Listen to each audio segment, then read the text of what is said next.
Tu es grand, Seigneur. Que tes pensées, Seigneur, sont profondes, mon Dieu.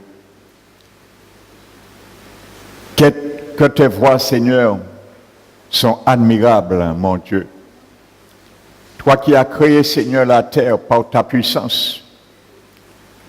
Tu as fondé le monde par ta sagesse et tu as étendu les cieux par ton intelligence, Seigneur. Tu es vraiment le grand Dieu, le très haut, le tout-puissant, Éléon, possesseur des cieux et de la terre, possesseur de toute richesse, un si grand Dieu. Il a appris à pleurer, à souffrir, Seigneur. Et il n'y a rien que tu ne peux faire, Seigneur. C'est pour cela, toi, connais nos souffrances. Tu décryptes le langage de la voix dans nos cœurs, même quand les larmes est intérieures, cachées dans le secret, Seigneur. Toi, tu vois, Seigneur. Car tu es un Dieu qui va où que l'homme ne peut pas aller, Seigneur. Merci encore, mon Dieu. Car c'est toi, Seigneur, dans les jours de ta chair, tu as offert avec grand cri et larmes des prières et des supplications à celui qui pouvait te sauver de la mort. Tu as été exaucé par ta piété.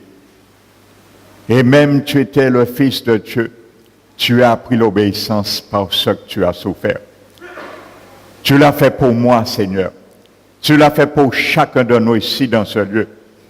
Car tu es devenu élevé à la perfection, l'auteur d'un salut éternel pour tous ceux qui croient et obéissent en ton nom, Seigneur. C'est pour cela, Seigneur. C'est ce grand nom, l'auteur de notre salut, lui qui a reçu la rédemption éternelle pour nous, acquis de droit par ton sang, Seigneur. Oh, merci, mon Dieu. C'est ce grand Dieu glorieux qui fait gronder le tonnerre, mon Dieu. Merci, Seigneur. Nous t'élevons, Seigneur, et nous te donnons la gloire qui t'est due pour toutes choses, Seigneur, même les petites choses qui soient insignifiantes parfois dans nos vies. Mais lorsqu'il vient de toi, nous devons t'élever et te donner la gloire, Seigneur. Car il n'y a rien que tu ne fais, Seigneur, qui est au hasard et qui est minime à tes yeux. Tout ce que tu donnes est richesse éternelle. Tout ce que tu fais est délice éternel. C'est pour cela, ce matin, nous te demandons encore et nous savons, à travers ta parole, ta nourriture, la nourriture de notre âme, qui sauvera, Seigneur, un jour cette âme, pour croître pour le salut, que tu l'envoieras ce matin, afin qu'il puisse nous restaurer, Seigneur, renouveler notre entendement et nous aider, Seigneur, à marcher comme tu le veux, Seigneur. C'est pour cela, Père, que ton onction de ton esprit repose sur moi ce matin et que ta parole soit dans ma bouche ce matin. Sois glorifié, mon Dieu. Je lis toute autorité des ténèbres qui voulaient s'abattre contre cette œuvre ce matin du royaume du deuxième ciel. Je les lis ce matin dans le nom puissant de Jésus-Christ de Nazareth. À toi la gloire, la louange, la puissance, la majesté, la magnificence, Père. Au nom de Jésus-Christ. Amen. Amen. Alléluia. Asseyons-nous, frères et sœurs.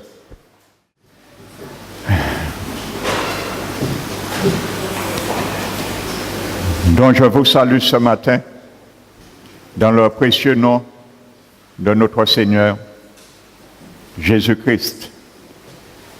Amen. Donc nous allons entendre ce matin ce qu'il a à nous faire entendre. Amen. Donc pour cela, dispose-toi ce matin afin que le nom du Seigneur soit glorifié.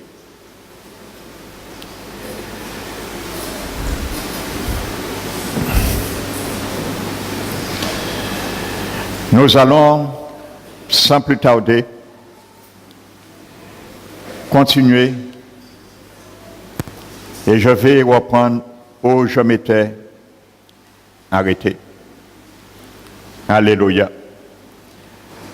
Donc je disais, il s'agit de la croix, un sujet que bien souvent le peuple de Dieu n'aime pas entendre, porter sa croix. Parce que beaucoup disent que Jésus porter quoi là, ben nous, pourquoi nous pas porter quoi? Mais malheureusement, ce n'est pas moi qui te donne la réponse ce matin. Heureusement, c'est ton Seigneur Jésus. C'est lui qui a dit, si quelqu'un veut venir à moi, il a posé un fondement. Alléluia. C'est un fondement que Jésus pose. Hein? Alléluia.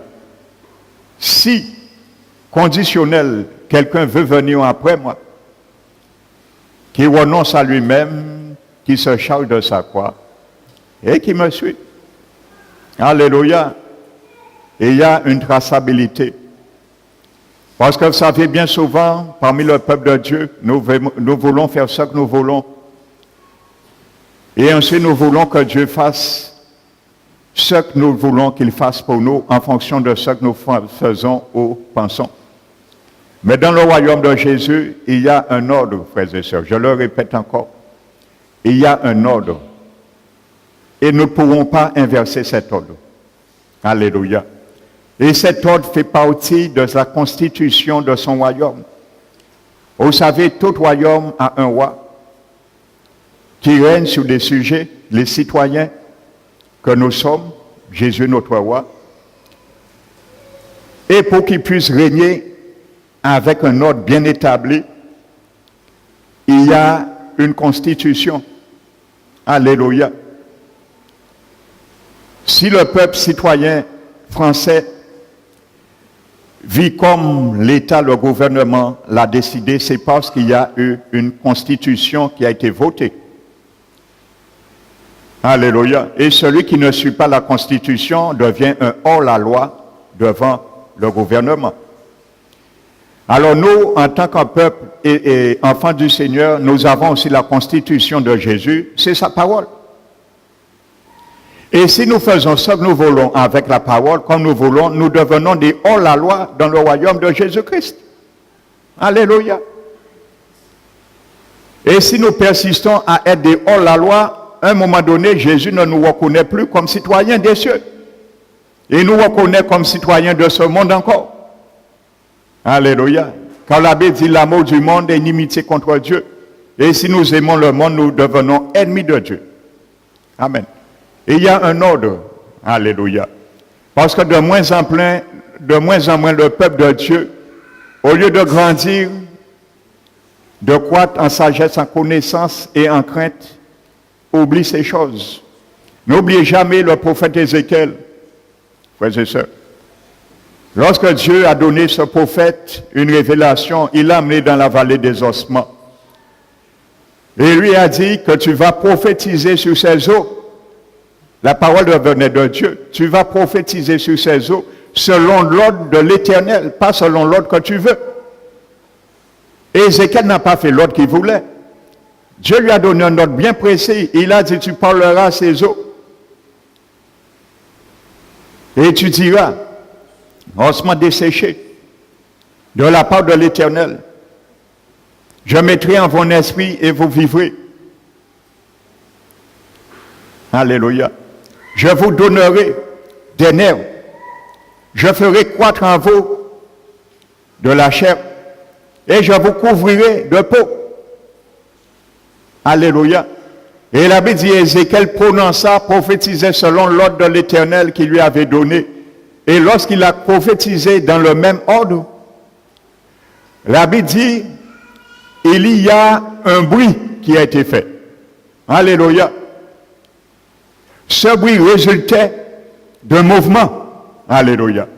Donc parfois nous voulons qu'il y ait un bruit dans nos situations de la présence de Dieu. Quand il y a un bruit, c'est la présence de Dieu qui agit, qui intervient. Mais nous ne pouvons pas entendre ce bruit avant qu'il y ait un mouvement, un rondissement qui résulte d'un bruit, d'un mouvement, le bruit. Alléluia. C'est lorsqu'il a prophétisé selon l'ordre que l'Éternel lui a donné, il a entendu un bruit. Par le mouvement qui s'est fait, les eaux se sont rapprochées. Ensuite, la première chose qui est venue, c'est les nerfs. La chair n'est pas venue avant parce qu'il n'a pas dit la chair de venir avant les eaux, de venir avant les nerfs. L'ordre est établi, resté. Alléluia. La Bible dit que les nerfs sont venus avant. Ensuite, la chair coule. Et ensuite, la peau. Parce que c'est l'ordre que Dieu lui avait donné. Dieu ne lui a pas dit de parler à la peau avant. Ensuite, la chair et les nerfs, il a dit les nerfs, la chair et la peau. Alléluia. Et selon l'ordre qu'il a prophétisé. Alléluia. Il n'a pas fait comme il voulait. S'il avait dit chair avant nerfs, rien ne serait fait. Il n'aurait pas entendu le bruit. Parce que Dieu n'aurait pas agi. C'est selon l'ordre de l'Éternel qu'il lui avait dit. Alléluia. Donc voici la situation, frères et sœurs. Nous devons faire les délices de Dieu premièrement et il accomplit le désir de nos cœurs. Pas à l'inverse. Ne laissons pas, ne pensons pas que Dieu va faire selon les désirs de nos cœurs et nous allons faire de lui ses délices, nos délices après. Non, il y a un ordre. Alléluia.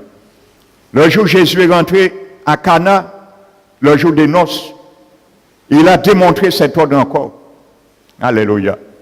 C'est dans son royaume, il y a ce principe, l'ordre. C'est un Dieu d'ordre. Alléluia. Et il a dit, remplissez ces vases et puisez après. Et il n'a pas dit de puiser et de remplir après. Et il a dit, remplissez ces vases d'eau et ensuite puisez après. Il faut remplir les conditions de Dieu avant de puiser dans sa bénédiction.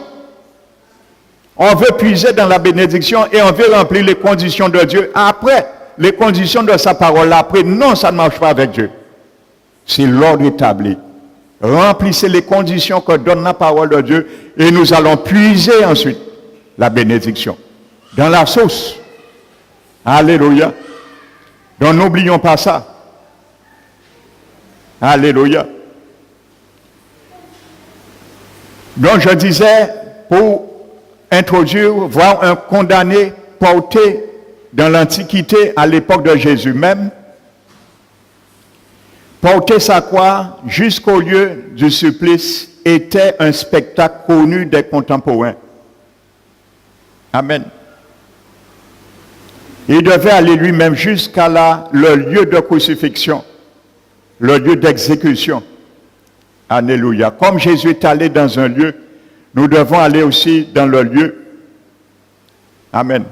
Et je disais, le lieu d'exécution, tu peux lui donner tous les noms que tu veux, que je veux. Le lieu d'exécution de Jésus, c'était Golgotha. Il savait c'est là qu'il devait aller. Il n'a pas été ailleurs. Golgotha, un mot veut dire lieu du crâne. Alléluia. Jésus n'est pas allé piquer son pot sa croix au lieu de la pensée, mais il est allé au lieu du crâne. Alléluia. Jésus n'est pas allé dans un lieu qu'on appelle le lieu de la volonté. Il est allé dans le lieu du crâne. Alléluia. C'était sa destination. Cela devait être exécuté pour moi et toi, mon frère, ma soeur. Alléluia. Mais aujourd'hui, il ne te demande pas d'apporter ta croix là, au lieu du crâne, mais au lieu où un trait particulier du vieil homme doit être crucifié. Alléluia. Si c'est l'orgueil qui fait partie du vieil homme, du monde de la chair, alors le lieu d'exécution de l'orgueil doit s'appeler le lieu de l'orgueil. C'est là que tu dois aller jusqu'à ce que l'orgueil ne répond plus favorablement et ne puisse point avoir la primauté sur l'homme nouveau qui est en nous. Parce que l'objectif de la croix, c'est crucifier la chair. Alléluia. Nous l'avons vu et il n'y a pas d'autre objectif. Alléluia. Maintenant, nous voyons comment ça se fait. Alléluia. Donc nous devons subir parfois des rejets, je disais. Vous savez, vendredi, nous avons fait mention, le Seigneur m'a inspiré l'esprit dans la prière vendredi. Vous savez, lorsque Josué, il venait de remporter une bataille, une victoire. Pour pouvoir remporter d'autres victoires, la Bible demande, Jésus demande, le Seigneur demande à Josué de circoncire tout le peuple une deuxième fois. Or, la circoncision est un signe extérieur du corps. Alléluia. Un signe d'appartenance au peuple de Dieu. Alléluia. C'est pour ça que tout premier-né, mal devait se circoncire en tant qu'appartenance du peuple de Dieu, les Juifs. Et Jésus a été circoncis parce qu'il était juif. Alléluia. Donc Jésus n'a pas passé l'exception à la règle. Il n'a pas désobéi à la règle de son Père. Alléluia. Donc la Bible dit que l'Éternel demande à Josué de refaire passer le peuple une seconde fois par la circoncision. Vous savez pourquoi? Parce que la Bible dit, dans Josué 5, la Bible dit qu'il y a parmi le peuple qui ont été nés pendant les 40 années dans le désert. Alléluia. Donc, ils n'ont pas connu la guerre. Et comme Dieu ne fait acceptation à personne, ils devaient aussi connaître la guerre. Alléluia. Donc, mon frère, ma soeur, pour que tu puisses emporter des victoires, il faut que ton cœur aussi soit circoncis. Alléluia. Donc, maintenant, en Christ, pour nous, la circoncision ne consiste pas dans la chair extérieure, mais intérieure dans nos cœurs. Paul l'a dit dans Romains, la circoncision, la vraie circoncision, c'est l'état de nos cœurs. Et la circoncision du cœur, c'est renoncer, faire mourir par l'Esprit de Dieu, comme Paul le dit dans Romains 8, tous les désirs de la chair. Ça, c'est la vraie circoncision du cœur pour un chrétien. Alléluia. Et la Bible dit, lorsqu'il fut circoncis une deuxième fois, alléluia, parce qu'il y a une blessure, il devait rester dans ce lieu jusqu'à leur guérison, physiquement. Et ensuite, après leur guérison, ils pouvaient aller et combattre pour remporter. Donc, comprenez, frères et sœurs, maintenant, la meilleure façon que nos cœurs soient circoncis maintenant pour remporter les victoires dans nos vies, dans nos situations, et contre les lieux célestes, contre le diable, le faire reculer et nous ordonner de nous donner nos bénédictions qu'il a volées, c'est par la croix. Alléluia. Que nous prenons les batailles maintenant. La circoncision. Nous devons porter notre croix. La croix que Jésus nous a dit. Par ce fait, Jésus circoncit nos cœurs. Alléluia. Parce qu'il y a la souffrance dans la croix. La circoncision, il y avait une souffrance physiquement. C'est pour cela que Dieu dit à Josué de rester dans le lieu jusqu'à leur guérison.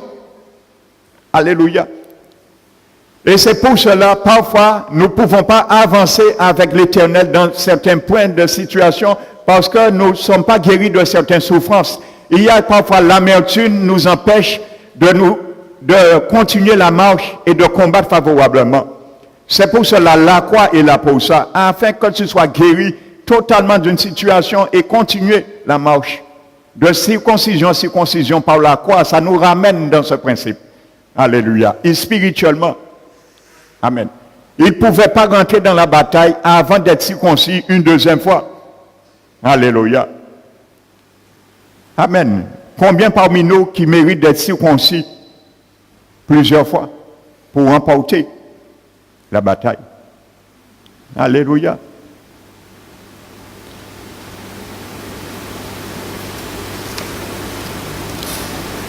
Donc je disais que c'était un spectacle connu de contemporains. Et c'est pour cela que Jésus a bien fait mention de la croix. Parce que les Juifs savaient, les Grecs savaient qu'est-ce que la croix. Alléluia. Ils le savaient. Et regardons bien dans les évangiles.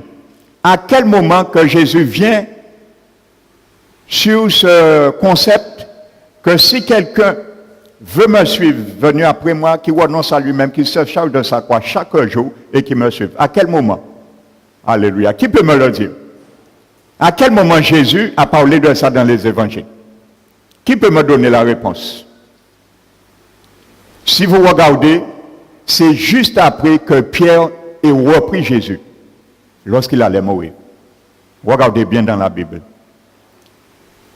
Au moment que Jésus a annoncé sa mort, il faut que je serai un sujet de scandale pour vous, parce que je dois mourir, arrêter tout, ainsi de suite.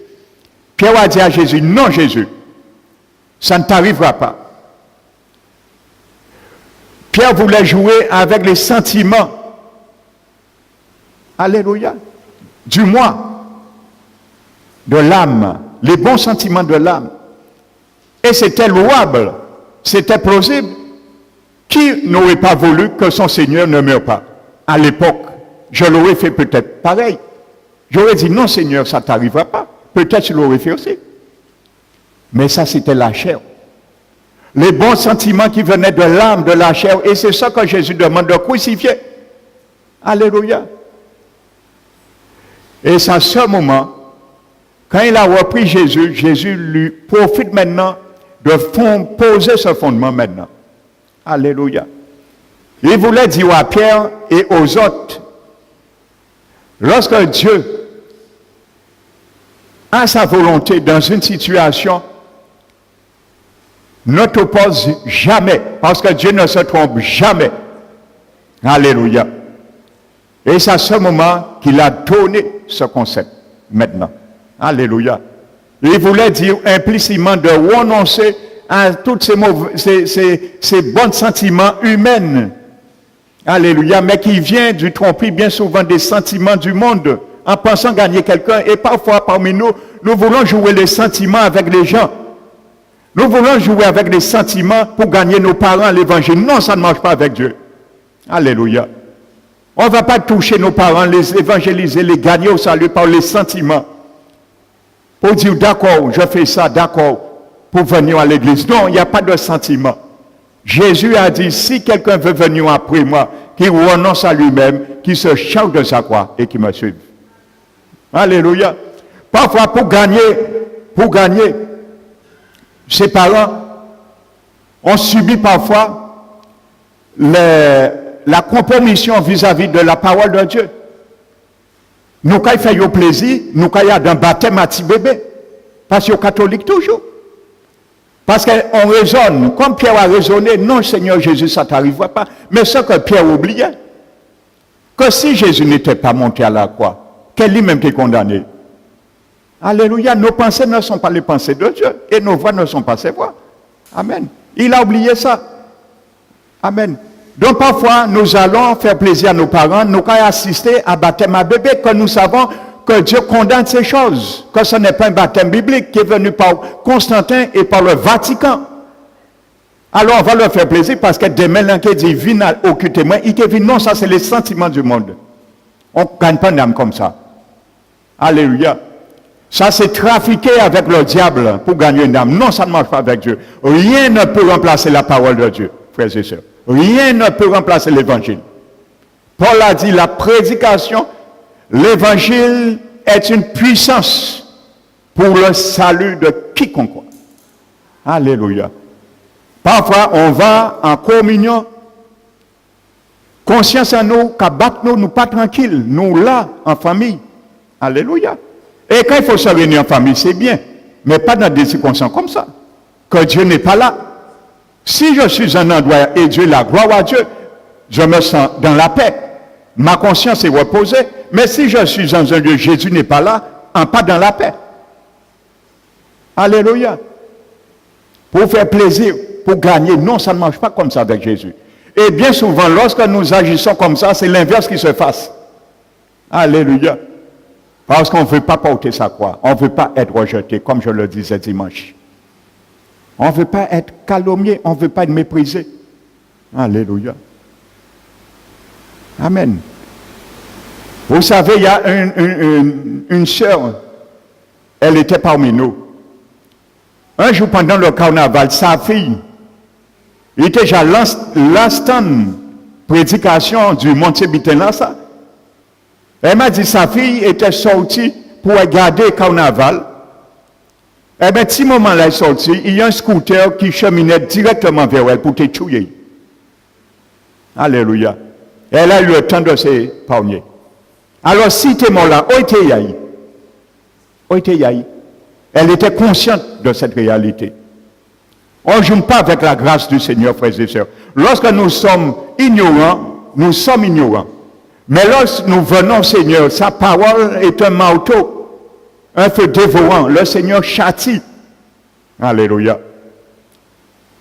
Comprenons bien ce principe, frères et sœurs. Rien ne doit remplacer la parole de Dieu. Rien, rien et rien. J'ai vu dans des conférences, on a essayé de gagner des jeunes. J'ai vu ça de mes yeux. Alléluia. On faisait des activités dans l'église pour gagner des jeunes dans le monde qui sont dans la drogue, des dealers, ainsi de suite. Qui j'en ai fait?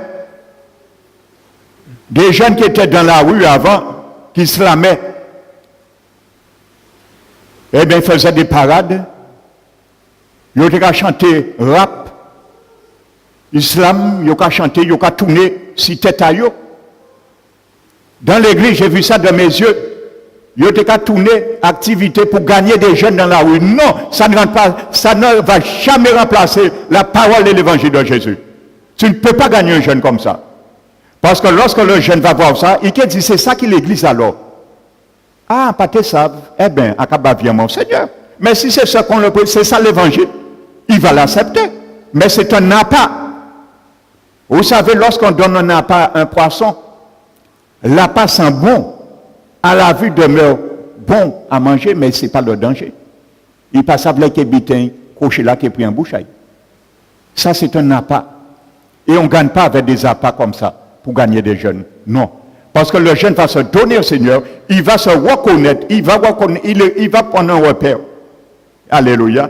Et qui accepte le Seigneur, et le dimanche suivant, là qu'il voit, c'est louange, lever main, pas ni slam, pas ni rap, pas ni tourner tête encore, là qu'il vient se lever main, dimanche suivant, il peut venir à l'église là.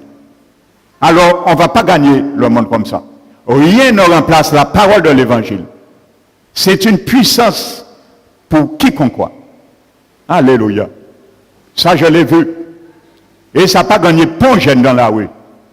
Alléluia. Rien ne remplace la parole de l'évangile. Amen. Parce que parfois, pour prêcher la vraie doctrine, on est calomnié, on est rejeté. Et parfois, nous paie. Alléluia.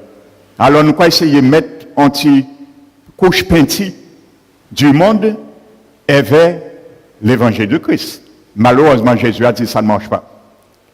Jésus a dit aux pharisiens et aux scribes, on ne met pas un drap neuf et on le court sur un vieil habit, parce que la déchirure sera plus grande. Jésus dit les pharisiens, pas essayer de prendre petit goût évangile, hérité Adam, formulaliste, ritualiste à autres. Ça n'a pas qu'à marcher. C'est soit vous acceptez mon évangile à 100% et vous rejetez vos pharisaïsmes totalement. Alléluia. Parce que celui qui n'est pas avec moi, il est contre moi. Et celui qui ne rassemble pas, disperse. Voici ce que Jésus a donné.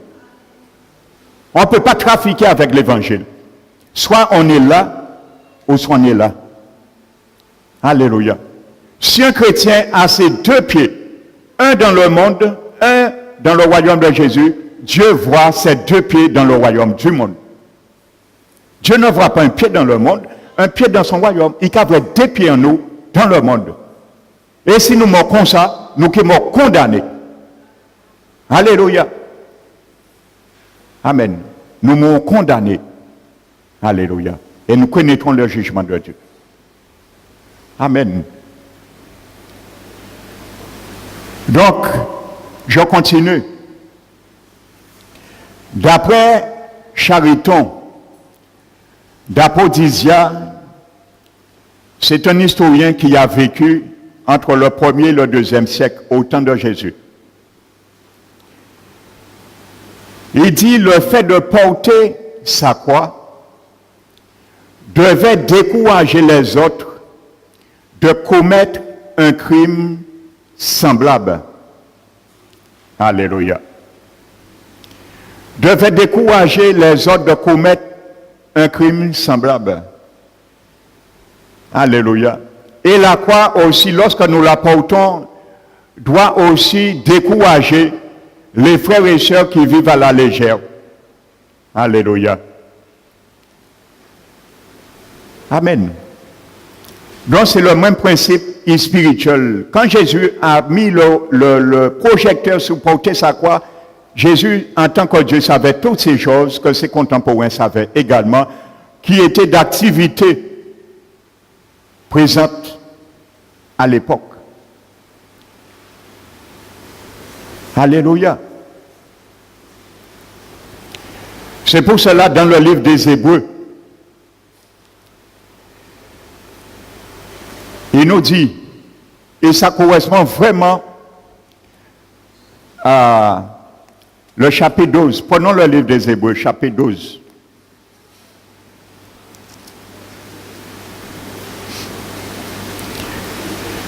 Vous savez, à partir du verset 4,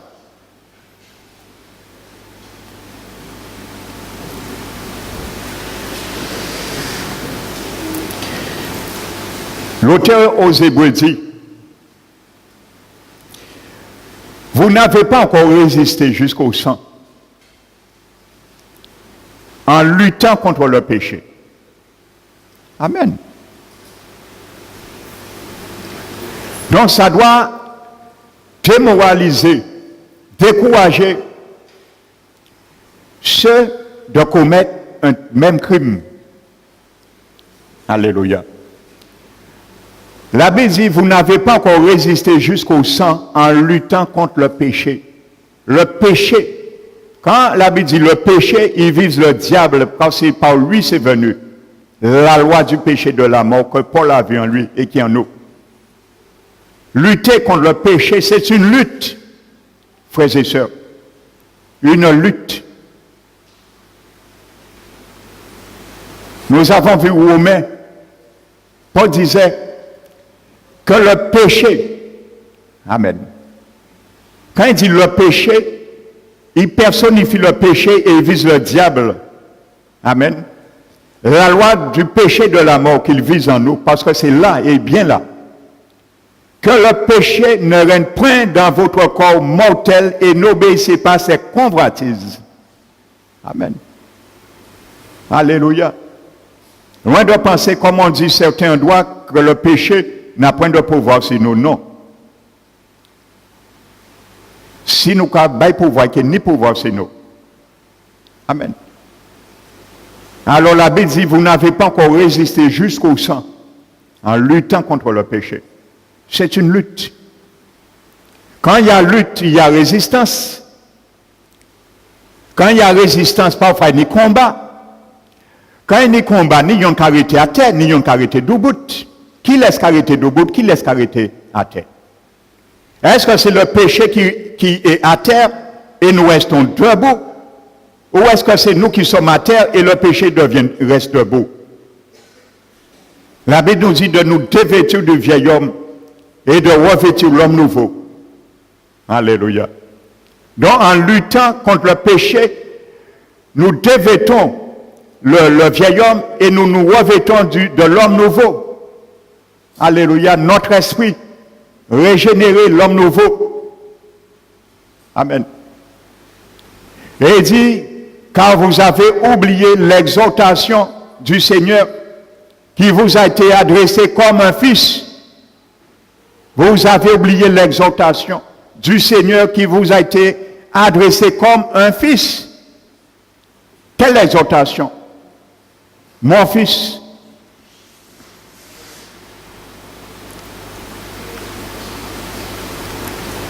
Il a dit, ne méprise pas le châtiment du Seigneur. Et ne perds pas courage quand il te reprend. Ne méprise pas le châtiment du Seigneur. Alléluia. Nous avons vu dans Deutéronome 8, Dieu disait à son propre peuple, nation élue, que quand je te fais passer dans l'humiliation, dans la douleur parfois, c'est afin que tu reconnais dans ton cœur que l'Éternel te châtie comme un père châtie son fils. Observe ses commandements afin de marcher et suivre ses voies et de le craindre. Donc voici l'objectif du châtiment. Premièrement, reconnaître que c'est Dieu qui le fait. Amen. Déjà, il faut avoir le bon discernement pour ne pas dire c'est diable là. Parce que trop souvent, nous mettons trop sur le diable, frères et sœurs. Attention. Diable là, pas dans rien parfois. Nous quand nous mettons ici d'eau. Et c'est bien Dieu qui est là. C'est bien l'Éternel qui est là. Et nous pas voir le diable là. Non, il faut voir l'Éternel où il faut le voir. Et il faut voir le diable où il faut le voir. Quand il faut. Amen. Parce que même le diable peut servir de garde-fou pour nous dans la main de l'Éternel. Il utilise le diable aussi pour son dessein pour nous purifier, pour nous sanctifier. Il utilise le diable. C'est un instrument favorable entre les mains de Dieu. Parfois, il utilise le diable. Alléluia. Amen. Il l'a utilisé pour Paul à un moment donné. Pas voyons démon encore à Paul. À part ça, la Bible a dit. Les détraqueurs de la guérison. Ils prennent ça, ils disent que c'est une maladie pour le tenir en. Les détraqueurs de la guérison, des miracles, les gens qui parlent dans l'église qui parlent au miracle. Mais à part ça, bon Dieu qu'a dit. Paul pas jamais dit, bon Dieu, voyons des démons corail. Et il pas jamais dit, bon Dieu, délivrer des bons démons. Alléluia. C'est une écharde. Et il explique en termes clairs la nature de l'écharde. C'est un ange du diable. Alors, bon Dieu, pas répondre ange en disant encore à Paul pour battre pour maladie. C'est un ange qui sabotait son ministère pastoral. Et il avait marre à un moment donné. Et il était marre et dit, Dieu, repose cet ange de moi. Alléluia. Et la Bible dit, il m'a été mis une écharde dans la chair, mais dans le grec, on peut le traduire pour la chair, dans le grec. Ça peut être traduit aussi bien dans le grec pour la chair. Alléluia. Ça veut dire pour laisser la chair affaiblie et laisser la chair sur la croix. C'est pour ça Paul a Dieu un moment éprouvé Paul. Donc voyez, il a utilisé le diable. Amen. Donc il utilise aussi. Amen. Ne perds pas courage quand il te reprend, car le Seigneur châtie celui qui l'aime. Mais si vous êtes exempt du châtiment auquel tous ont part, vous êtes donc des fils illégitimes, des enfants illégitimes et non des fils. C'est pour nous reconnaître comme ses enfants. Pour le diable pas rattraper nous. Dieu ne veut pas des chrétiens bâtards. Alléluia. Ça n'existe pas dans le royaume de Jésus. Des chrétiens bâtards. Il veut un seul papa. Pas des papas. Alléluia. Il nous a rachetés de la tyrannie du diable. Il ne faut pas nous retourner là. Amen. Et Dieu, verset 11, il est vrai que tout châtiment, au premier abord, semble un sujet de tristesse et non de joie, mais produit par la suite, pour ceux qui ont été exercés de la sorte, un fruit paisible de justice. Et il dit, fortifiez vos mains languissantes et vos genoux affaiblis. Suivez avec vos pieds les voies droites. Alléluia. Afin que ce qui est boiteuse ne dévie et loin de là soit raffermi. Vous savez, ce texte est un prédicat de la croix. Amen. Affermissez vos mains languissantes lorsque nous lasse porter quoi là. Et vos genoux affaiblis. C'est un prédicat de la croix, ça. Alléluia. Fortifiez vos mains languissantes. Le Seigneur te dit ce matin, me dit, lorsque nous ne voulons pas porter notre croix, de fortifier nos mains. Et la Bible dit, nous fortifie par la force de Jésus. Les genoux affaiblis. Et qu'est-ce qu'il dit?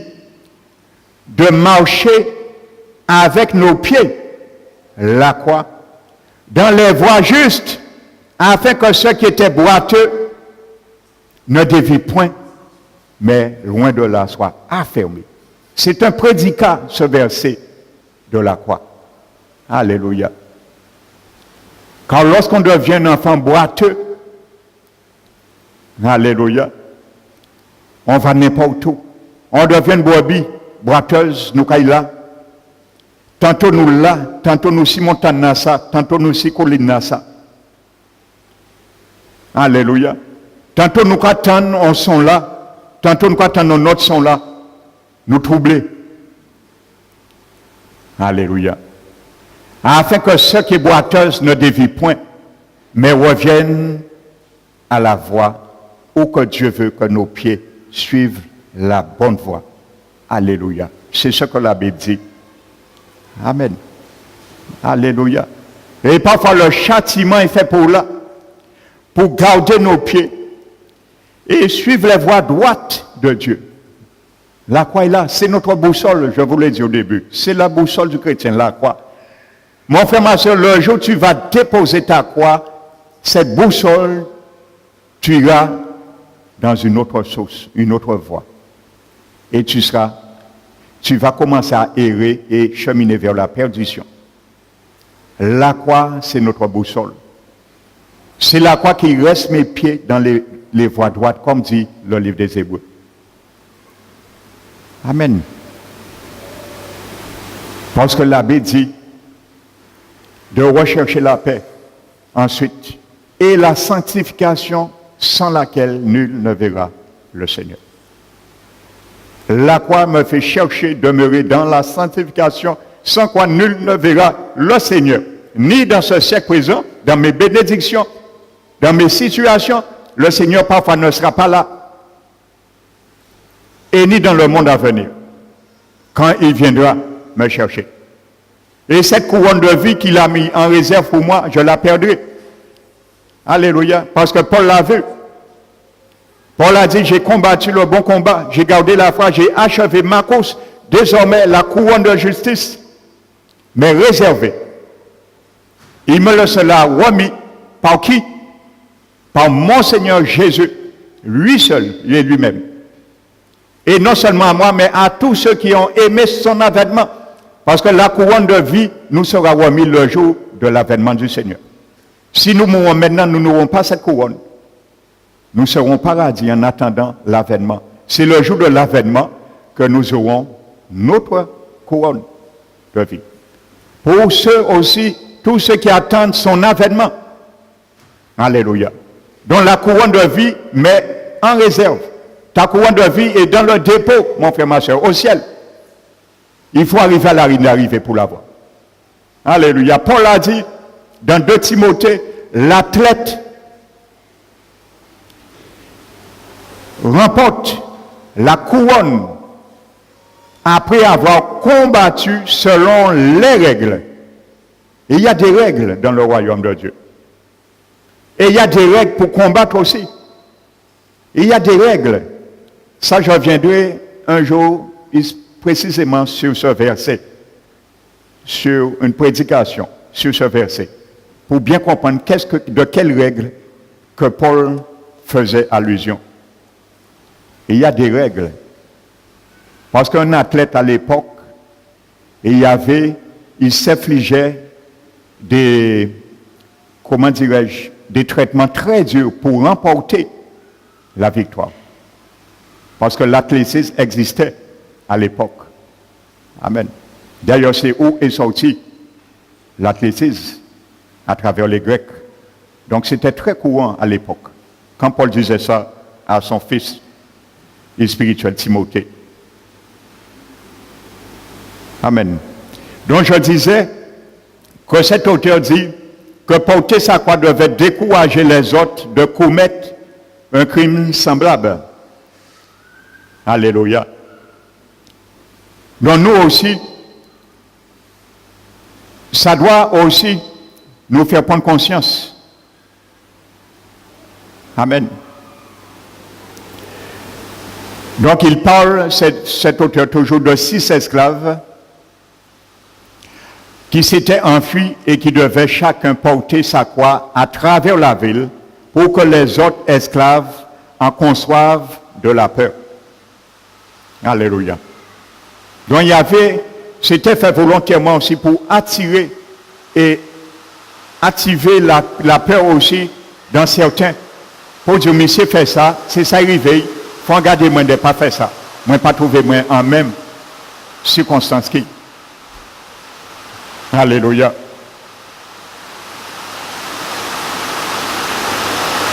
Tacite, un autre auteur de l'époque, dit que la crucifixion était utilisée pour prévenir la rébellion. Amen. La crucifixion était utilisée pour prévenir la rébellion et maintenir l'ordre et la paix par l'autorité reconnue de l'État. Amen. Pour prévenir la rébellion. Et c'est ça que Dieu veut aussi. Pour que nous ne soyons pas dans la rébellion. Pour que nous ne vivions pas dans la rébellion. Amen. C'est la même réalité. Ça, c'est la croix, la crucifixion physique dont parlent ces auteurs. Mais transposé au spirituel, c'est la même réalité pour nous. Quand Dieu nous demande de porter notre croix, c'est pour nous retirer dans la rébellion. Parce que celui qui ne veut pas obéir à Dieu, il est dans la rébellion. La désobéissance notoire, vit les choses de Dieu, c'est de la rébellion. Ce que la Bible appelle parfois l'iniquité. Amen. Et dans le psaume 107, Dieu décrit deux catégories de rebelles et les conséquences de leur rébellion. Dans le psaume 107, prenez garde à la parole de Dieu. Et il a dit ceux qui ont pour demeure les ténèbres et l'ombre de la mort. Alléluia. Habitaient dans les chaînes et dans la misère. Pourquoi? Pourquoi? La Bible donne le psaume 107 la raison. Parce qu'ils étaient rebellés contre la parole de Dieu. Et ils avaient méprisé le conseil du Très-Haut. Alors aujourd'hui, mon frère, ma soeur, même si tu es chrétien, tu te révoltes contre la parole de Dieu, tu méprises le conseil de la parole de Dieu, tu vas te retrouver ni plus ni moins dans les chaînes, dans la misère, dans les ténèbres et dans l'ombre de la mort. Aussi, parce que Dieu ne fait acceptation de personne. La Bible dit, qu'est-ce que Dieu a fait pour les gagner dans son amour? C'est là le châtiment vient. La Bible dit, dans le psaume 107, Dieu les a affligés leur cœur par la souffrance. Est-ce que c'est le diable qui les a affligés? Dieu lui-même. À son peuple, il parle. Dieu a affligé leur cœur par la souffrance. Et ils succombaient. Et nul ne les relevait. Alléluia, parce que Dieu veut te gagner. Il ne veut pas que quelqu'un te relève, ni par sentiment, afin que tu perpétues dans tes voies, dans tes agissements, mais c'est Dieu seul, lui-même, il veut te relever. Ils tombèrent, nul ne les secourait. Alléluia. Quand tu vois les portes se ferment dans ta situation, mon frère, ma soeur, reçois ce message ce matin de la part du Saint-Esprit. Quand tu vois les portes des situations se ferment pour toi, se ferment pour moi, sache, c'est par amour de Dieu. Parce qu'il ne veut pas que quelqu'un d'autre te secoue dans la situation. Il veut, c'est lui-même qui te relève. Parce que quand il te relève, tu comprends. Et tu comprendras pourquoi il avait fermé le robinet et pourquoi il l'ouvre maintenant. Il faut que tu comprennes avant. Nul ne les relève, mais Dieu les relève maintenant. Ils ont pris conscience. Dans leur détresse, ils criaient à Dieu. Alléluia. Et il faut que tu reconnaisses ta rébellion. Il faut que tu reconnaisses ton écart vis-à-vis de la voix de Dieu. Et crier à Dieu, te repentir dans leur rébellion et crier à Dieu. Et Dieu les retire et les fait sortir dans les ténèbres et dans l'ombre de la mort. Alléluia. Dieu donne un deuxième, toujours dans le psaume 107, une deuxième catégorie. Les insensés. La Bible nous dit, dans le proverbe, que la voie de l'insensé est droite à ses yeux, mais pas aux yeux de Dieu. Parfois, nos voies semblent être bonnes, mais son issue, c'est la mort. On dit qu'il fait comme ça, mais l'issue, c'est la mort. Alléluia. La Bible dit les insensés dans leur conduite coupable. Alléluia. Et leurs iniquités se sont rendus malheureux. Alléluia. Parfois, c'est nous-mêmes qui nous rendons malheureux. Ce n'est ni le diable et ni Dieu. C'est nous-mêmes. Par notre conduite coupable, ils se sont rendus malheureux par leurs iniquités. Ils touchaient même aux portes de la mort. Vous voyez? Ils touchaient aux portes de la mort. Pourquoi? La Bible dit, parce que leur âme, l'âme c'est quoi? Les pensées, les sentiments, la volonté. Ma personnalité avait en horreur toute nourriture. Ils avaient leur âme avait en horreur toute nourriture. Alléluia. La nourriture du chrétien, c'est quoi? C'est la parole de Dieu. Parfois, notre âme, notre personnalité, le moi adamique que Dieu nous demande de crucifier, la chair, le vieil homme a en horreur tout principe de la parole de Dieu. C'est la même réalité. Et la parole de Dieu dit, dans leur détresse, ils criaient encore à Dieu. Il faut crier à Dieu, il faut se rendre compte qu'on s'est trompé, il faut se rendre compte que c'est nous qui nous sommes éloignés de Dieu, ce n'est pas Dieu qui s'est éloigné de nous. La Bible dit, revenez à moi, pécheurs, lavez vos mains, purifiez vos cœurs, et je vous accueillerai. Parce que Dieu ne se sépare jamais de nous, c'est nous qui nous séparons de Dieu. Alors c'est nous à revenir, ce n'est pas Dieu revenir vers nous. C'est nous à revenir vers Dieu, vers le chemin, et non Dieu. Alléluia. Dieu ne s'égare pas. Dieu ne se rebelle pas. Amen. Et la Bible dit, à ce moment il vient. Il les délivre de leur angoisse. Il envoya sa parole et il les guérit. Amen. La parole guérit. Alléluia. Mais c'est cette parole que leur âme avait en horreur qui les empêchait de les guérir. Alors Dieu a fait de sorte pour nous accepter cette parole-là.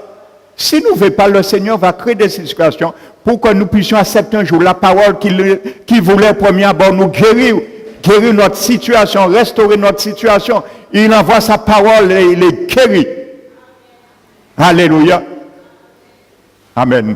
Le psaume 107. Alléluia. C'est un psaume que j'aime beaucoup, ce psaume-là. Il fait prendre conscience. Le psaume 107. Amen. Donc je disais, cet auteur dit que la crucifixion était utilisée pour prévenir la rébellion et maintenir l'ordre de la paix par l'autorité reconnue de l'État. Alléluia. Prévenir la rébellion.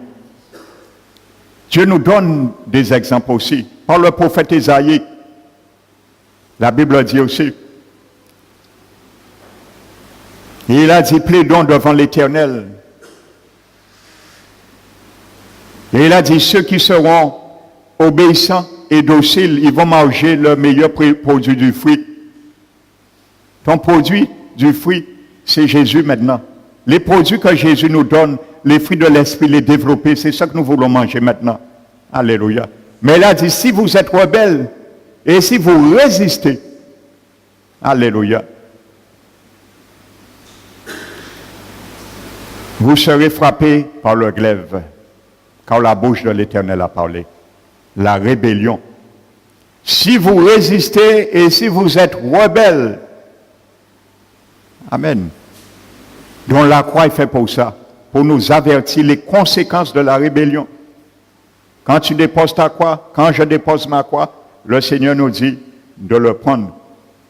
Et il va nous raffermir nos mains languissantes, nos genoux affaiblis, afin que ce que nous commencions à être boiteux ne puisse point dévier, mais rester encore sous la voie droite, comme nous l'avons vu tout à l'heure dans le livre des Hébreux. Alléluia. Donc ça prévient aussi pour maintenir l'ordre de la paix par l'autorité reconnue, mais pas dans l'État, dans le royaume de Jésus. Pour nous, c'était ça qui se passait. Mais nous maintenant, pour reconnaître l'autorité et prévenir la rébellion dans le royaume, l'autorité dans le royaume, pas de l'État, mais de Jésus. Alléluia. Pour garder la paix avec Jésus. Lorsque la paix semble se retirer entre ton frère et soeur dans l'église, pour garder la paix, parce qu'il nous dit de rechercher la paix parmi tous, envers tous, et la sanctification. Lorsque nos cœurs n'est plus en paix avec Dieu, pour rechercher cette paix, pour que cette paix reste encore en nous. Donc la croix est faite pour ça, pour ne pas vivre dans la rébellion, la désobéissance. Alléluia. Et il y a beaucoup de chrétiens qui prennent des prétextes pour ne pas venir au culte. Alléluia. Ils prennent des prétextes. Mais il n'y a pas de prétexte avec Dieu. Le Seigneur sait quand tu peux venir. Et il sait quand tu ne peux pas. Et tu ne le trompes pas. Alléluia. Donc ça, c'est la rébellion aussi. Amen. Je suis certain aujourd'hui, parce que j'ai déjà vu ça. Je ne parle pas dans cette église, bien sûr, afin que quiconque ne se fasse viser. Je parle en général. Amen. L'église universelle. Je suis certain aujourd'hui en Guadeloupe qu'il y a un lot chrétien qui était devant télé à yo pour garder course. Quand il y aurait été aussi les dimanches devant télé à yo pour garder match pendant la coupe. Alléluia. Parce que on oublie qui est Dieu, qui est notre Père Céleste. Parce qu'on pense parfois que Dieu est notre serpillière. Que quand nous avons besoin, nous quand nous prenons serpillière là, parce qu'il y a une tache d'eau là, alors c'est où la serpillière là, de tirer tache d'eau là, nous pouvons balayer, nous pouvons passer serpillière là, de l'eau là qui est partie. Dieu n'est pas comme ça. Et il y a certains parmi nous, on prend Dieu comme un serpillière. Jordan besoin pour ça, on peut prendre serpillière là, on peut passer et débrouiller pour y faire bon moins. Non, ça ne marche pas comme ça. Je vous ai dit, il y a un ordre. Il y a un ordre. Et c'est la bouche de l'Éternel qui a parlé. C'est ça qu'il a dit, Ésaïe, le chapitre 1. La bouche de l'Éternel qui a parlé. Et c'est ça, il dit. Si vous êtes rebelles et si vous résistez, vous serez consumés par le glaive, car la bouche de l'Éternel a parlé. Alléluia. Donc, ça arrive parmi le peuple de Dieu. Donc, c'est pour maintenir, prévenir plutôt la rébellion. Parce qu'il y a beaucoup de rébellion aujourd'hui parmi le peuple de Dieu. Amen. Et on s'efforge des raisonnements humains. Mais ça ne marche pas devant Dieu. En l'an 4, avant Jésus-Christ, ça c'est des exemples de la crucifixion purement physique qui existait. Mais pour le transposer au spirituel, quand Jésus connaissait ces choses, les apôtres et les contemporains qui écoutaient cette parole, quand Jésus leur parlait de quoi, savaient aussi ces choses pour les interpeller, prendre conscience. Amen. En l'an 4, avant Jésus-Christ, Publius Quintilius, un gouverneur de la Syrie à l'époque, fit crucifier 4000 rebelles. Donc, vous voyez, Jésus n'était pas le premier.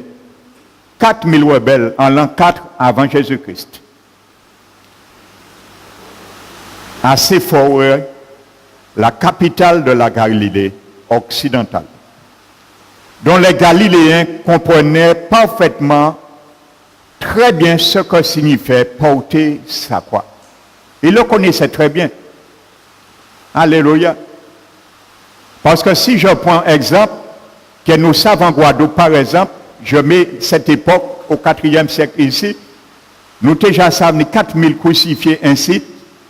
Ça se faisait bien souvent publiquement quand ils portaient leur croix. Et que Jésus venait nous enseigner la croix, nous te prenons conscience. Que quand Jésus t'avait dit nous. Amen. 4000 rebelles.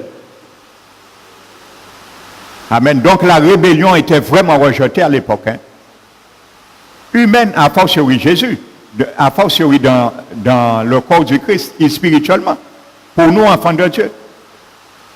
Amen. Dieu a dit à Saül, la rébellion est aussi coupable que la divination. Hein. Amen. C'est sérieux. Un enfant qui désobéit la parole de Dieu, c'est comme si Dieu te voit te mettre à genoux devant la Vierge Marie. C'est exactement la même chose pour Dieu. C'est aussi coupable que la divination. Aussi coupable pour Dieu. Alléluia. Peut-être bien souvent, nous avons dit, pour nous, ça, et qu'à adorer bon Dieu, c'est la Vierge Marie, ainsi de suite. Mais nous rebelles, nous avons désobéi à la Bible. Alléluia. Retirons l'apôtre dans nos yeux avant de retirer la paille dans les yeux de l'autre. Je ne dis pas que les gens qui adorent se prosternent devant la Vierge Marie, qu'ils ont bien fait, parce qu'ils ont condamné si ils n'ont pas repenti. Parce que la Vierge Marie, pas Jésus. La Vierge Marie, c'est un démon. Alléluia. Et le diable a fait nous comprendre que la Vierge Marie vivant, il glorifie en les corps, l'Assomption, et qu'a coûté prier à monde. C'est un démon. Il a crié la Vierge Marie dans le Vatican. C'est un démon qu'on appelle Marie. Marie, en tombaille, il va attendre prière à monde. Et il attend une résurrection à corps, contre tous les mortels. Le seul qui a été ressuscité, glorifié dans son corps physique, parmi les humains, c'est Jésus-Christ, le seul. Les prémices, la Bible appelle, les prémices. Marie pas les prémices. Alléluia. C'est un démon que les catholiques appellent Marie, mais c'est un démon. Alléluia. Alors je me permets de vous le dire, si vous ne le sachez pas. Alléluia. Donc je ne justifie pas, mais je prends une comparaison. La rébellion, la désobéissance vis-à-vis des paroles de Dieu est aussi coupable. C'est comme si bon Dieu qu'après nous, à genoux, chaque fois nous désobéir devant un cierge et qu'à prier, on saint. Elles vont chapeler. C'est même bitin là pour bon Dieu. Eh oui, c'est ce que Dieu a dit à Saül. Parce qu'il a voulu faire comme lui, selon ses bons motifs. Allez, il trouvait ça bon. Mais comprendre, il était gagné Dieu, il était mené bon Dieu dans des rivailles. Bon Dieu dit non. L'obéissance vaut mieux que le sacrifice. Ça vaut mieux que le sacrifice. Ça vaut mieux que le sacrifice. Parce que si Jésus t'a fait mieux pour ne pas sacrifier, il t'a fait rien. Croyez-moi, frères et sœurs. Parce que Jésus a fallu désister. Il a laissé sa volonté. Il a laissé sa volonté au jardin de Gethsémane. Gethsémane, un beau veut dire pressoir d'huile. Il a été concassé. Sa volonté a été concassée, brisée au jardin de Gethsémane. Ce qui a résulté des coups de sang. Le stress que Jésus avait. Parce qu'il savait de vers en enfer. Alors si tu es, comment dirais-je, fait un contrat autre avec le Père, il l'aurait fait. Mais il s'est retenu tout de suite. Et il a dit, Père, si tu pouvais éloigner cette coupe de moi, mais que ce ne soit pas ma volonté, mais ta volonté. Il a laissé briser sa volonté au jardin de Gethsémane. Et quand tu portes ta croix, nous devons passer là aussi. Alléluia. C'est l'objet de dimanche prochain, entre autres. Nous devons passer là. Alléluia. Jésus est passé là. Nous devons passer là, à Gethsémane aussi. Et sur la croix, c'est là que Dieu va concasser notre volonté. Amen. Pour que nous puissions lâcher totalement et remettre notre volonté à la volonté de Dieu. Alléluia. La croix et le carrefour. Écoute bien, la croix que tu portes, je porte, c'est le carrefour où se croise ma volonté avec la volonté de Dieu. Alléluia. Je le répète, la croix que je porte, que tu portes, c'est un carrefour. Alléluia. Un carrefour où ma volonté se croise avec la volonté de Dieu à chaque fois, à chaque circonstance de ma vie. Donc je dois déposer ma volonté, l'abandonner comme Jésus m'a demandé. Quand il me disait si je veux venir après lui, à chaque aspect, je dois porter ma croix pour laisser tomber ma volonté et m'aligner, obtempérer avec la volonté de Dieu. Alors c'est le carrefour où croise la volonté de Dieu avec ma volonté. Il faut un tombe et il faut qu'un reste debout. Amen. Donc je disais, cet homme fut crucifié 4000 rebelles. Donc les Juifs, les contemporains connaissaient très bien ce que Jésus voulait les faire comprendre. La crucifixion devait en premier lieu servir d'exemple public pour tous les rebelles, afin qu'ils se soumettent à l'autorité de Rome. Amen. Et nous devons nous soumettre aussi à l'autorité de Jésus. Amen.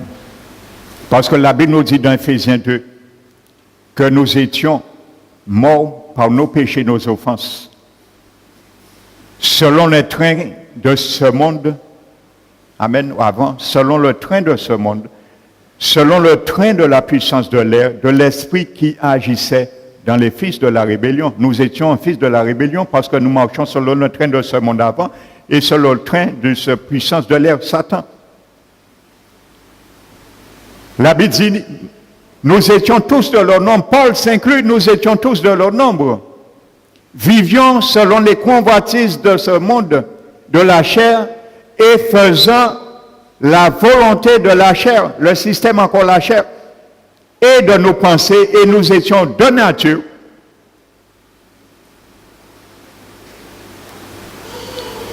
coupables, fils de la rébellion. Amen. Nous tous. Donc aujourd'hui, la croix est faite pour nous garder de ne point retourner dans ce que nous avions connu et faisaient avant dans le monde. Amen. La croix était le symbole suprême de la soumission et devait inculquer à chacun l'idée que toute insoumission serait sévèrement réprimée. Amen. C'est ça. L'objectif de la croix du monde, physiquement, la crucifixion purement physique, c'est la même réalité. Ça veut dire, mon frère, ma soeur, la croix que tu dois porter, je dois porter, devient pour moi et toi le symbole suprême de la soumission et doit m'inculquer l'idée que toute insoumission serait sévèrement réprimée. Alléluia. Ceux qui ne portaient pas leur croix étaient sévèrement réprimés, en force oui, nous, qui ne portent pas notre croix, pour crucifier la chair et le vieil homme. En portant sa croix, le rebelle démontrait publiquement qu'en fin de compte, il s'était soumis à l'autorité romaine. Alléluia. Donc porter sa croix signifiait se soumettre à l'autorité contre laquelle on s'était auparavant révolté. C'est ça que ça veut dire. Vous voyez tous les objectifs de la croix, la crucifixion qui existait avant. Donc c'est la même réalité spirituelle que Jésus implicitement a parlé quand il a dit à ses disciples, si quelqu'un veut venir après moi, qu'il se charge de sa croix, qu'il renonce à lui-même, qu'il me suive. Amen. C'était de se soumettre à l'autorité qu'on s'était rebellé avant. Donc comme avant, j'étais des fils de la rébellion, je marchais selon les convoitises de la chair, obéissant à la volonté, les pensées de la chair. Maintenant, la croix me permet de reconnaître que je me suis rebellé à l'autorité de Jésus et maintenant, je m'aligne à sa volonté. Maintenant. Il était trop tard, bien sûr, pour les crucifier. C'était trop tard pour eux. Mais c'était le signe, le symbole aussi. Ils étaient rebelles à l'autorité de Rome, mais ils ne pouvaient pas regagner. Mais nous, grâce soit rendue à Dieu, nous étions rebelles, mais il nous a rachetés. Et il ne veut pas que nous soyons rebelles. Parce que si nous revenons rebelles, ça veut dire que nous avons déposé notre croix. Et ce qui nous a condamnés, qui nous a considérés rebelles devant Dieu, à sa vue, nous permet d'être représentés comme un rebelle encore aux yeux de Dieu et de notre Seigneur. Amen. Donc ça nous décrit, nous devons nous soumettre à l'autorité de notre Seigneur, Jésus-Christ. Donc quand tu portes ta croix, je porte ma croix, tu confirmes par ce fait que tu es d'accord et tu fais un avec l'autorité du gouvernement de Jésus et de son règne sur ma vie et sur ta vie. Alléluia.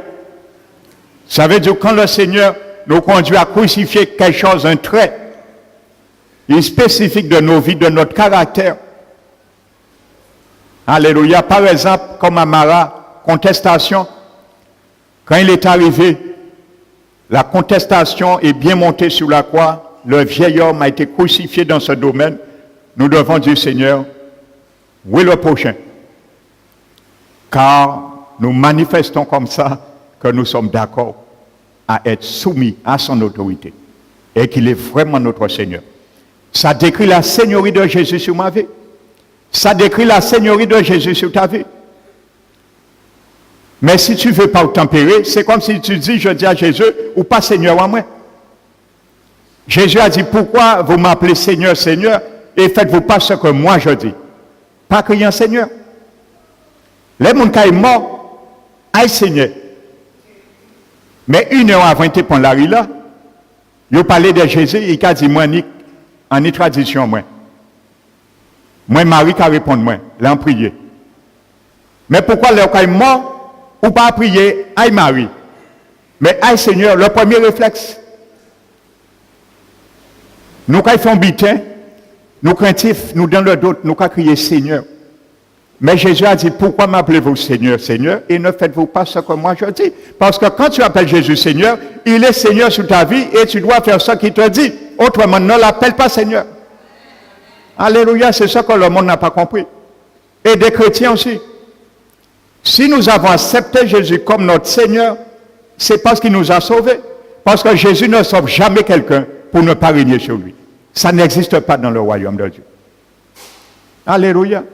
Beaucoup disent que Jésus est leur Seigneur, mais Jésus pour rien sauver. Amen. Parce que pour être Jésus soit ton Seigneur, il doit te sauver avant. Il ne peut pas régner sur toi. Autrement, il aurait violé ta volonté. Jésus ne règne pas sur un individu avant qu'il le sauve. Il doit venir ton sauveur. Et étant ton sauveur, il t'a sauvé maintenant. Il va régner sur toi. Parce qu'il ne règne pas sur toi après, tu seras perdu de nouveau. Il faut qu'il règne sur toi pour te rester et te garder sauvé. Donc Jésus devient premièrement ton sauveur et ensuite ton Seigneur. C'est pour cela que tu dois le confesser en tant que sauveur et Seigneur. Amen. Beaucoup l'ont confessé et ont oublié après. Ils ont dit qu'il intercède et sauveur pour ne pas l'en enfer, oui. Et gloire à son nom. Alléluia. C'est pour ne pas l'en enfer. Nous l'acceptons comme sauveur. Mais après ça, nous ne pouvons pas nous oublier de confesser aussi, Seigneur, c'est celui qui règne sur nos vies, le roi. Amen. Donc si tu l'acceptes sauveur et Seigneur, ne le prends pas après comme sauveur seulement, mais prends-le aussi comme sauveur et Seigneur, il doit régner sur toi. Ton esprit, ton âme et ton corps. Parce qu'il veut les garder, ces trois choses, l'être tout entier, irrépréhensible, sans tâche le jour de son avènement. Sans quoi nous n'allons pas décoller. Et la couronne de justice qui nous est réservée, et qui est dans notre monnaie. Alléluia. Amen. Donc la volonté de Dieu ce matin se fasse encore parmi nous, frères et sœurs. Et comprenons de plus en plus cette chose. Ceux et celles qui ont déjà déposé, abandonné la course, ont mis de côté leur croix pour les encourager de reprendre la croix et de continuer dans la bonne voie, comme dit le livre des Hébreux. Amen. Nous allons nous mettre debout, frères et sœurs. Dimanche dernier, je donnerai la dernière partie. Nous allons nous mettre debout. Mettons-nous debout, fermons les yeux. Père éternel, Seigneur, merci mon Dieu. Seigneur, merci pour ta parole. Merci pour cette huile fraîche, Seigneur, ce matin, que tu nous as arrosé, Seigneur. Tu nous as montré dans ta parole que nous avions, Seigneur, oublié l'exhortation qui nous a été adressée de ta part comme un fils à un fils, Seigneur.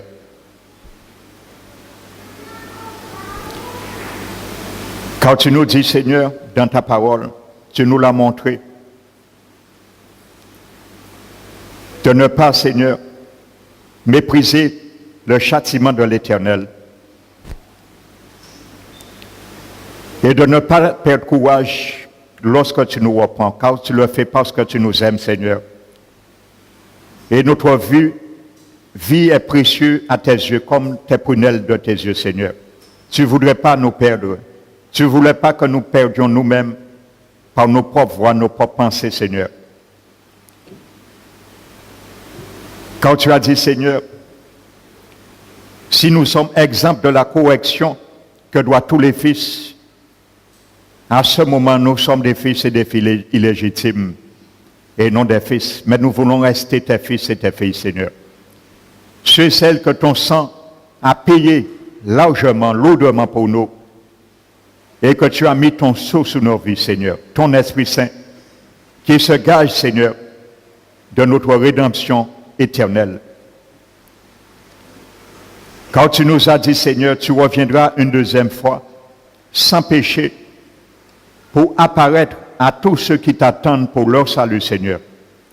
Ma prière ce matin encore, mon Dieu, c'est que chacun de nous dans ce lieu soit préparé, prompt à être reçu, Seigneur, par toi le jour de ton avènement, et à être sorti dans la tombe au jour de la trompette pour ceux et celles qui nous ont déjà précédés, Seigneur. Tu nous as dit, tu nous demandes ce matin, Seigneur, et que ça soit ma prière pour chacun de nous, que nous soyons fortifiés, nos mains languissantes, fortifie nos mains languissantes, les mains qui ne peuvent plus, Seigneur, par les poids des afflictions, des poids, des tourments de la vie, des trains de ce monde, Seigneur, des afflictions de ce monde, de toi connais la vie, le cœur, la souffrance de chacun de nous. Que tu puisses fortifier nos mains, Seigneur, qui ont déjà déposé, affaiblies par la croix, Seigneur. Et nos genoux affaiblis, Seigneur. Fortifie les genoux. Donne la vigueur à nos genoux, à ceux et celles ici, mais à travers ton peuple en Guadeloupe, Seigneur. À tous ceux et celles qui ont abandonné la croix. Et, Seigneur, qui sont en train de faire échec vis-à-vis la couronne de Jésus, tu les avais en réserve, Seigneur. Afin, mon Dieu, que nous puissions, mon Dieu, nous remettre, Seigneur, sous la voie, la bonne voie, la voie du salut de l'éternité. Que tu remettes tous ceux et celles qui sont à côté de la voie sur le chemin de l'éternité. Renouer avec toi encore, avec ton alliance, Seigneur. Car tu nous dis de nous revenir à toi et tu nous accueillerais. Dans tes bras, tu es un Dieu plein de miséricorde, à l'Éternel qui ne cesse de pardonner, Seigneur. Car ton pardon nous attire dans la repentance, Seigneur. Dans la repentance est là, ton pardon est là, Seigneur. C'est ma prière ce matin. Afin que ceux qui étaient brateux, Seigneur, ne dévient point, mais soient raffermis, Seigneur. Raffermis nos pieds, raffermis nos genoux, raffermis nos mains, Seigneur. Languissant, fortifie-nous, fortifie notre foi, Seigneur. Donne ce matin une mesure de foi à tous ceux, Seigneur, qui avaient tendance à affaiblir, Seigneur. Car le jour où tu nous as suscité cette foi pour être sauvés, c'est toi aussi l'auteur de notre foi. Tu l'amènes aussi à la perfection, Seigneur. Oh mon Dieu, ouvre nos yeux, ouvre les yeux de nos cœurs. Renouvelle, Seigneur, une bonne disposition dans notre esprit. Renouvelle notre intelligence, Seigneur, afin que nous ne cessons d'être renouvelés, transformés dans le renouvellement de nos pensées, Seigneur. Selon tes préceptes, selon tes vertus, selon ta parole, mon Dieu, et tes commandements à notre égard. Seigneur, merci, mon Dieu. Tous ceux et celles, Seigneur, qui n'ont pas pu se rendre ce matin pour entendre ta parole, que tu puisses les garder, les visiter. Ceux qui sont affaiblis par la maladie, fortifie-les, relève-les, Seigneur. Et donne la force encore, la force du buffle, mon Dieu, afin que ton nom continue à être glorifié dans leur vie et dans leur nom. Merci, mon Dieu. Sanctifie notre être tout entier. Sanctifie notre esprit, Seigneur. Sanctifie notre âme. Sanctifie notre corps, mon Dieu. Et glorifie-toi, Seigneur. Réjouis-toi de tes œuvres que tu fais en nous, car nous sommes ton ouvrage, afin que nous puissions sans cesse, chaque jour en portant notre croix, manifester et mettre en pratique les bonnes œuvres que tu as mises avant la fondation du monde et préparées pour chacun de nous, Seigneur. C'est ma prière ce matin. Père, reçois la gloire, reçois la louange, l'adoration qui t'est due dans le nom de notre Rédempteur, Jésus-Christ. Amen. Nous allons bénir.